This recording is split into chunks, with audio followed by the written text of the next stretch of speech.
வழி விடுங்க வழி விடுங்க, வாரி இருக்கு, வழி விடுங்க.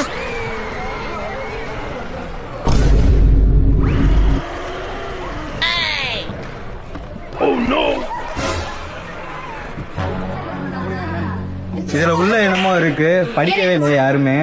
அண்ணா எனக்கு பெரிய லைட் எரியற டெய்ல கொடுண்ணா. லைட் எரியற டெயில் வேணும். லைட் எரியற டெயில் பாத்தீங்களா? வாரியர் தானே. ஆமா ஆமா நான் என் தான் பின்னாடியே வா. லைட் எரியற டெயில் வாங்க வந்திருக்கு. இதான் நீ கேட்ட லைட் எரியற டெயில். இதோட நேம் வந்துட்டு ரேடியம் பிக்சர் டெயில். சென்ன சென்ன இதோட ஸ்பெஷல் என்னன்னா, காலையில உனக்கு லைட் அப்சர்வ் பண்ணிட்டு ராத்திரி அந்த லைட்ட க்ளோ ஆகும். இப்ப லைட் இருந்து பாக்குறோம், நீனே பாரு. லைட் ஆஃப் பண்ணுங்க. அதேங்கப்பா சூப்பரா இருக்கே. Lights on. நல்லா இருந்துச்சா? சூப்பரா இப்ப இருக்கு. இதுல உனக்கு என்ன டைல் வேணுமோ நீனே சூஸ் பண்ணு. இந்த டைல் இது வேணாம். வேணாமா? இந்த டைல் இதுவும் ஆனா இருக்கு. சரி, இந்த யானை பாம்பு